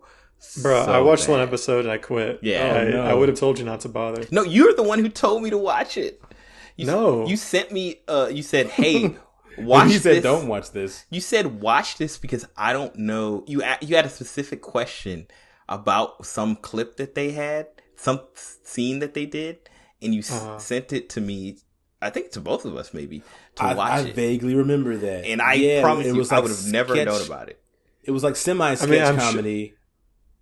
I'm sure I suggested it to you, but I remember that. I've never had anything after finishing most of the first episode. I've never had anything but bad feelings about the show. So all the bits just fell flat. They were so bad. Yeah. Yeah. It was a slave one. There's a slave one. In there. Yeah, that was the one. That's what it was. Oh, You said what yeah. you were like, hey, check this out because there's some slave. What do you think about this? So Yeah, I was trying to get you. That was what it was. I was the context for me sending that to you was, man, this show really sucks. Look at this ridiculous bit they did. But you didn't watch more than that bit, did you? Oh, You just watched the clip I sent you? Even if that bit itself, like, it just went on so long. I was like, I can't do this. It was actually funny at first, but then they just kept beating going it to death. and I going. actually It's like watched that whole episode.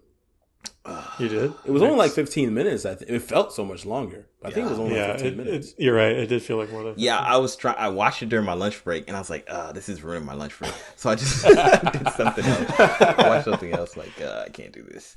So so I want to ask you guys this, like, as we come in for, I guess, a landing. So what if there was a game that you would like to see as a movie? Like, what game would it be? And I'm sorry, Kyle, they already made an Assassin's Creed movie. Metroid. Ooh, yeah, Metroid movie would be good. So I want to make a good Assassin's Creed movie. Why Metroid? But you can't say Assassin's Creed because they already made it. Assassin's Creed 2. So why Assassin's Metroid? Cred. Why Metroid? Because, well, so first of all, if they make Metroid, it's not going to be a quote unquote good adaptation because it's not going to have, I would say, probably most of the features of a Metroid game. But Backtracking? in terms of right, yeah, like there's not going to be an exploration. There's not going to be any heavy combat.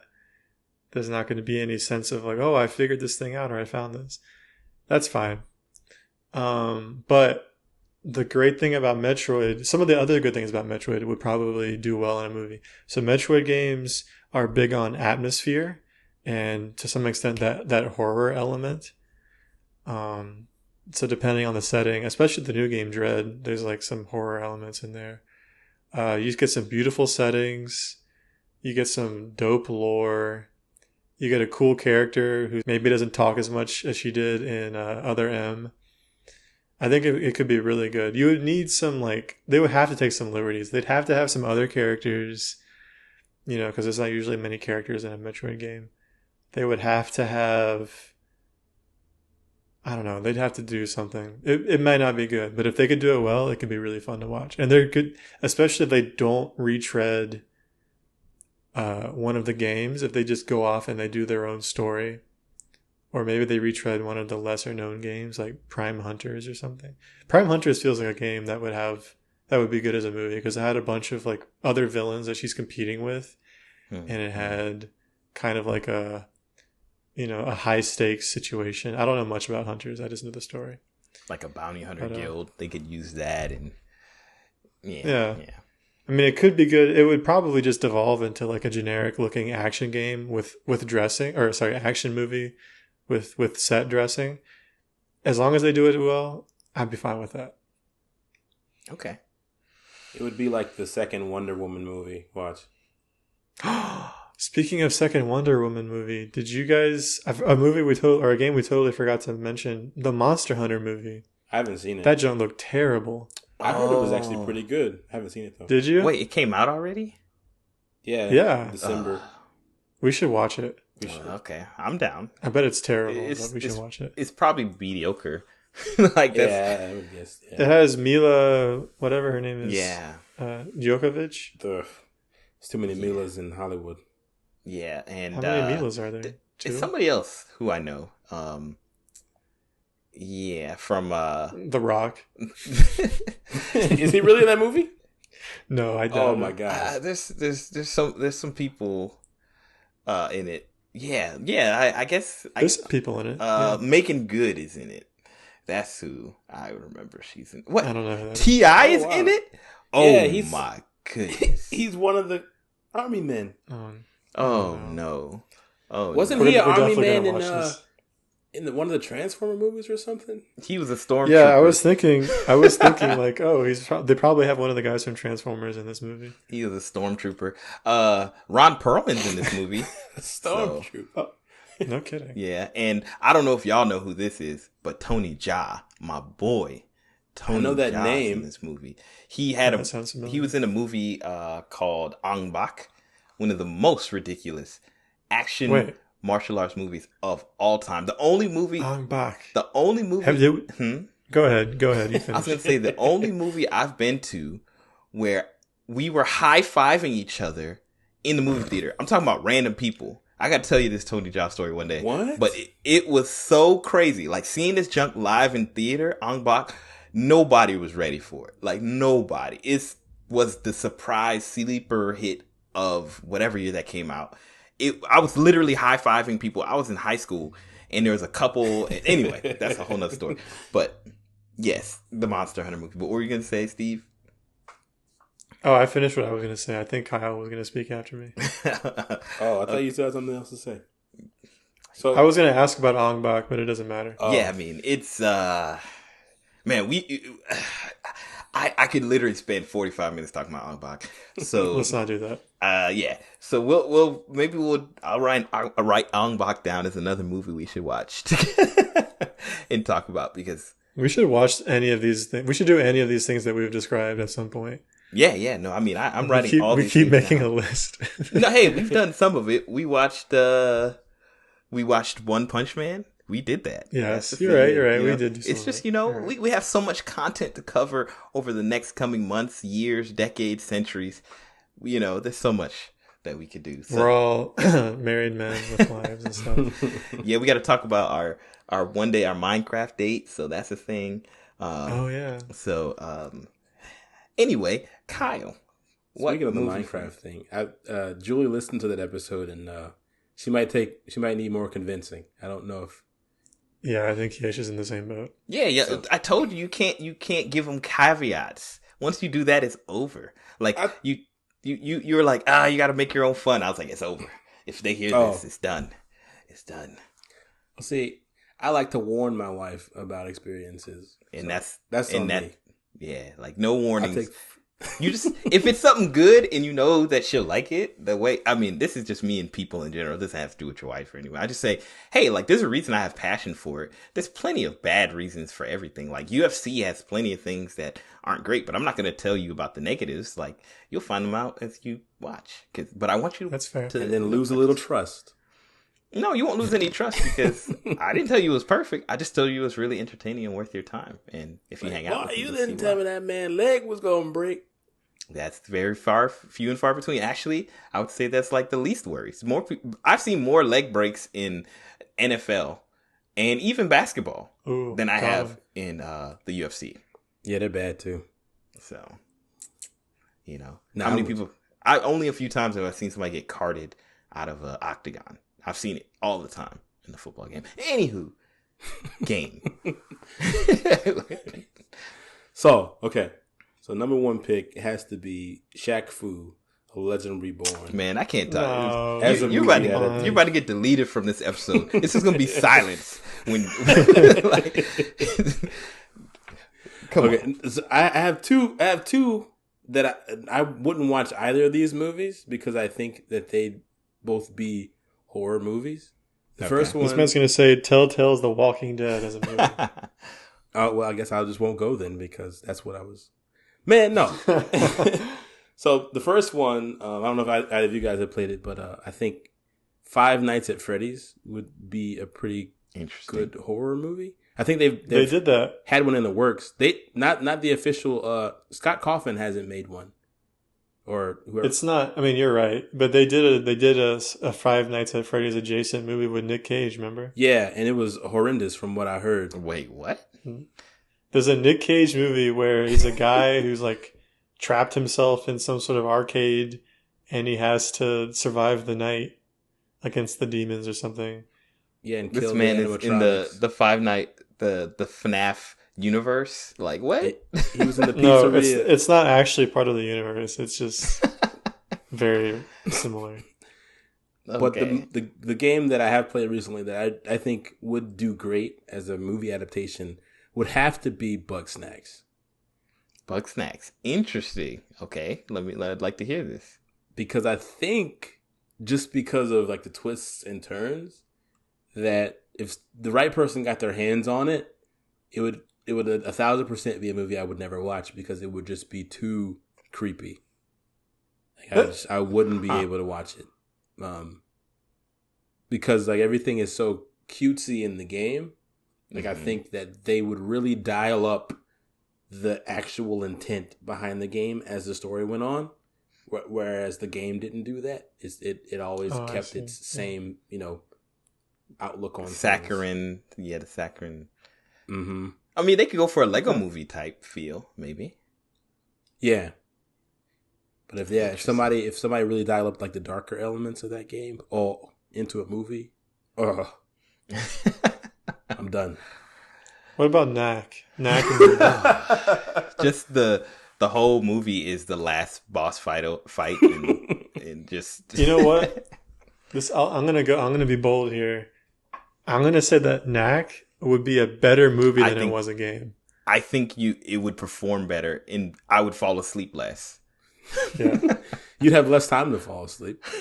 I think if they just focused on like the genocide of the elves or the goblins, the goblins, and like what happened there in that lore, I think it would be more interesting. And they just don't use any of the writers from the game. Yeah, just fire all of them. But they do keep the voice actor from that. And have M. Night Shyamalan direct it. I think it would be good. I think M. Night Shyamalan the whole time. M. Night Shyamalan's Knack. Oh, there'd have to be. Yeah. What would the twist be? Oh, Knack is made of human parts. Like the whole time. Knack is actually his spirit is that of a baby who died 20 years ago, and he's been inhabiting the artifacts. And his nickname was Knack. His mom would he had a twin brother named Nick. Nick and Knack. His nickname was Knack. And the baby is voiced by Donkey. He has a flashback, and this is two babies crawling, and the baby's like, Knack, come back here. Nick. And you're like, wait, that's Knack? And that's when it's revealed. It's revealed. And Nicolas Cage would be Knack.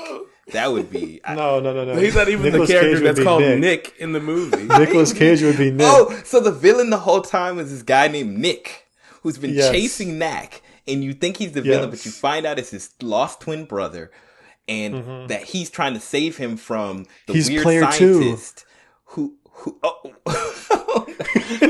Nick is player 2. And he's player 2, and then that would be Knack 2. Would be them trying to fight against the evil scientists that turned them into the horrible creatures that they are now. Man, right. This movie is not making enough to get a Knack 2. Yo, we finna write this whole film. We finna cast it. This is gonna be fire. Yo, I like it. All practical effects. And I want Tommy Wiseau to be the director. That's all that matters. We have the perfect Tommy Wiseau directing. No, Nicolas he'd be the Cage. producer. Because we have M. Night Shyamalan directing it. We have Tommy Wiseau as the producer. We have Nicolas Cage as Nick. Of course, obviously. Who's Knack though? Who's Knack? It's the voice actor for Knack. It has to be. So, but like he could have that voice actor, so they could do a Darth Vader, like where it's the voice actor from Knack being his voice, but it could be somebody else who's acting. Andy Serkis. Andy Serkis would be Knack. Always Andy Serkis. Well, Andy Serkis would be both, right? Because both Nick and Knack are non-human. Are Andy Serkis, artifact and their people. Voices are Nicolas Cage and the guy. There you go. Oh no. Oh, this movie will be so fire. The VR experience. And it has to have an augmented reality game associated to it. It would just be so fire. Like, yeah, every time they get hit and like artifacts fall off them, they'd like throw some dust in your face, so it feels like just throw glitter in your face. There's just so much glitter in my eyes. Man, those games suck. Oh man, I'm writing this down. Oh well, I don't have to write it down. It's gonna be it's memorialized in this podcast. Everyone's gonna know. Someone else is gonna write it first. Mr. Shyamalan, if you are listening, call us. Call us. 555. I know he's listening. Here's my social You heard security we were number. talking trash about his movie. I'm gonna tag him on Twitter. I'm gonna go ahead and give out my social security number so you can find me, M. Night Shyamalan. It is 00. I guess I should give my video game. Honestly, I feel like Knack. Like I want that now. But I took it from you. I'm sorry. Can I change mine to that? To be honest, my movies would have been Final Fantasy. It would have been Zelda. But the thing is, I don't know if I can say Zelda because there was gonna be a Zelda Netflix series until somebody leaked it and Nintendo said, "Scratch that. Y'all leaked it. Y'all don't deserve it." Wow, I didn't know that. You didn't know that? Look it up. It's crazy. Like, it was in the works. They were in pre-production. Somebody leaked it, and Nintendo said, the whole thing. They said, "Oh, you want to be like that? Done." Like, that one person deserves to be punched through the face. Like, that's so petty of Nintendo because they leak their crap all the time. Mm-hmm. But I guess they were very, very, because they didn't want anybody to know. They wanted to be very hush hush. Because, like, nobody knew about the the Mario movie. So people respected that. But, like, you know, somebody thought they were going to be slick and they ruined it for everybody. Like, literally, that person is the definition of a jerk. So, anyway. I know they found them. Yeah, and their legs are broken. You know, he got the Sakurai treatment. We already know they were turned into Knack. So, so I would say Zelda, but I think one game that I don't ever want to play again, but would be a crazy, crazy movie, and I would love to see XCOM. XCOM. It would be just turn-based movie. Just like everybody's just like, this is so boring. Every time you watch the movie, the RNG is different. It's different. Oh. So you don't know who's gonna die. That'd be kind of interesting. RNG in a movie. Wow. That's a whole nother level. But it would actually be Dead Space. Ooh. And you know, I'm a horror movie. I love horror movies. You know, I've seen almost all the horror movie, like, video game movies. But I think Dead Space would be crazy. I mean, the isolation, the creatures, like, if they did that in, like, full movie CGI, like, level, it would be crazy. Like, I honestly don't think they'd be able to show it in theaters. Like, it would be just too much. Plus, it'd be rough. I mean, the game has enough twists, the story does, and the stakes are so high. Nightmarishly high. So high. It might actually be really interesting as a movie. Yeah, I think it would be, and for all I know, they might be making a Dead Space movie. I wouldn't be surprised. But cool. But yeah, I'd be a little surprised. But yeah, like, I think that'd be a great one. I think there's a lot of cool lore, like you said, the Ishimura, there's the whole cult thing that's behind it. There's a history. Like, they could really make multiple movies. Like, they could really make a Dead Space universe. It's in space, in the universe. And I think it would perform really well. I think it would be a great movie. And yeah, you know. And I think they could get a great actor to be Isaac. Actually give him lines so he can, like, talk. And yeah, you know, I think it'd be a great movie. So. And what's cool is that because the game had the no HUD, you know, setup, you could have all of the in-game health bar mechanics and stuff, and it would be just as good. Yeah, it'd be on spine, his, like, everything. They could do it, like, so good. I think they could do, you know, man, and just thinking about seeing those, whatever they're called, necromorphs or whatever, like, I just, there's like these baby necromorphs that were such a problem. Oh, like, no. They were like little babies crawling on the ground, and then their backs would explode, and then they shoot stuff at you. It was just nightmare fuel. Yeah, that sounds terrible. Yeah, so never play Dead Space, Kyle. Never. I started 2 years ago. You're kidding. Oh yeah, no, it was before. It was because I didn't know what it was. I mean, obviously, I didn't get very far. This man was like, "Is this like Dead Space? Dead Space? What could this be about? Is this the sequel to Jack and Daxter?" It's probably a family friendly. Come on, Julie, let's play Dead Space together. Dead Rising. He bought the game from Blockbuster, so it had like the generic like plastic cover on it, so he couldn't see what the cover art looked like. Oh, what could this be about? I hear it's really good. Man, you know, games be having those wild names that don't mean anything. Dude, dead in any title Space. Of anything. Dead or alive. Dead Rising, Red Dead Redemption. Dead or alive, you shouldn't play either. That's true. Yeah. For other reasons. But dead means it's a problem. Well, the verdict is out. I think Knack the movie is the answer to the video game movie. I really do think so. I think that's, I love it. Expect I love it. Expect By it. Illumination. By Illumination. No, get Ghibli, Studio Ghibli. Oh, how dare you pull Ghibli into this? Wow. It would be like the perfect combination, like all that, and then Studio Ghibli's like, it would be so somehow fun. Still starring Chris Pratt. We don't know how.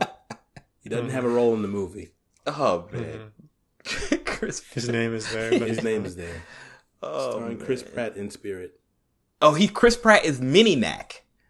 Chris Mini Pratt Knack. is Mini Knack. Oh, he voices Knack when he's When he's smaller. small. Oh my gosh, this movie's fire. I'm ready. So, hey, it's coming to a theater near you. But until then, y'all should just continue to listen to the Super Agile Bros.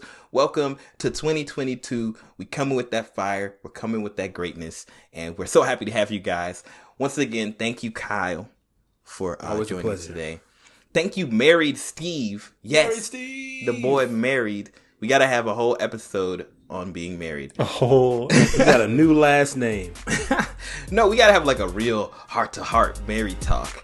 You know, all the single listeners are just like, yeah, I'm skipping this episode. Thanks, guys. Really cater to your viewership. But it's good to have you back. You know, we had some feelings for you, but thanks. We missed the original Steve. The new Steve 2022. Yeah. So glad to have you back. But as always, thank you everybody for listening in the Super Agile Bros Nation. We love you guys. Always, just know that we're here for you guys. We're going to be back week after week with great content. Once again, follow us on Twitter at the SAB Podcast. We in this place. And of course, we're on Spotify, YouTube, SoundCloud, Stitcher, and Google Podcasts. So once again, love you guys. Thank you so much for listening to Super Agile Bros. And until next time, peace.